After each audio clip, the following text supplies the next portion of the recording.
I think today in the globalization environment that we live in, coming to a country like the U.S. to do, whether it's undergraduate or graduate studies, offers opportunities that are not necessarily available in their own countries. The resources, the research facilities, the support services that U.S. campuses offer students, the importance that the international students, the value that they bring as really bringing the world to our campus is something that U.S. institutions truly value and wish to increase.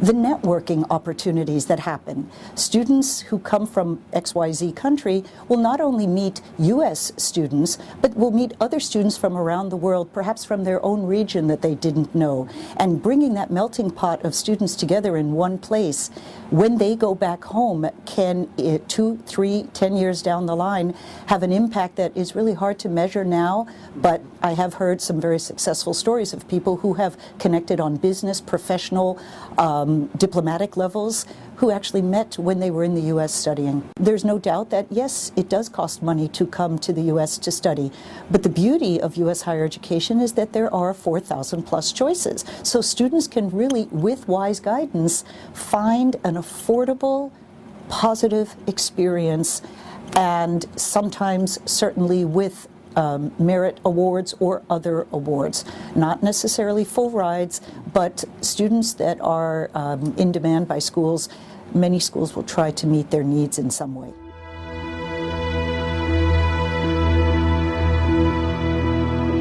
Given that there are so many choices and that the process in the U.S. is a decentralized one, having a credible office or center to go to that will help weed through the information from the beginning and explain the process and relate it to the local comparisons is extremely important, and there really is a great resource that many students know about, but many more should know about, which are the EducationUSA advising centers around the world. There are at least 450 of them, and students there will get objective information on the breadth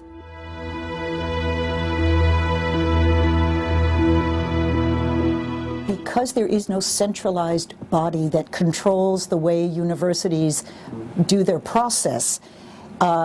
One cannot assume that if I'm looking at information of University X, that University Y will have the exact same process. Universities have very different ways of looking at an application packet. But I would say that the student's responsibility is to see what is that university looking for. We look at essays, we look at letters of recommendation, we look at the timeliness also, meeting the deadlines.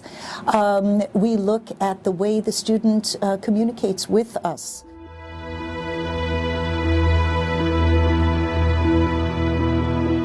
For a graduate student, there are, in general, better chances on the PhD level than on the master's level.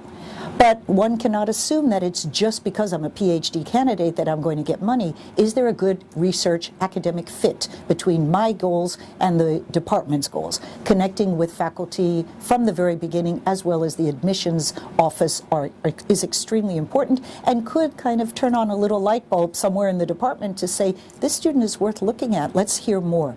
On the undergraduate level, it becomes more challenging. There is a breadth of universities and colleges. That can be good because there's also a breadth of costs and expenses. So one can start at a school that is less expensive, one can be there and have a great experience. Cost does not determine quality in the United States. Geographically, financially, there is a lot of diversity. Doing your homework well, consulting with an EducationUSA advisor, being realistic in expectations, and understanding policies of a university. The fact is that we have hundreds of thousands of students who do study in the U.S. So finding the right fiscal and academic match is an important one.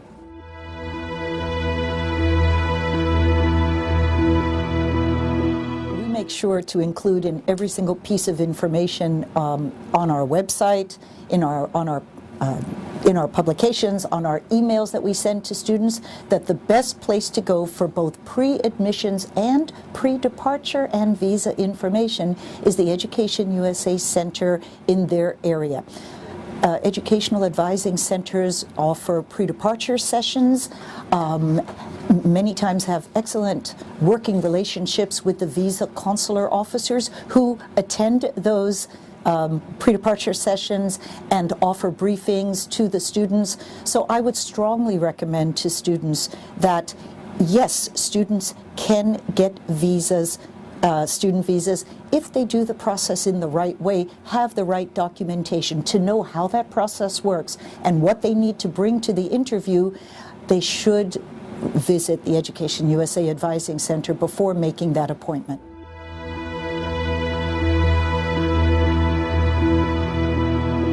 At my university, I work in international admissions and very closely with the International Student and Scholar Services. We make sure that once a student has been admitted, that the International Student Office, ISSS, knows who that student is, and they start communicating with the student to help them transition towards the arrival into the U.S. Take advantage of the resources that are on a university's website that can be downloaded many times, that are full of tips and suggestions to help you transition. Make sure that they plan to arrive at a campus on time to attend the international orientation that is offered by almost every single campus. That's a great opportunity not only to get information and to be briefed, but also to meet fellow students from around the world and start developing that friends network, which is really important.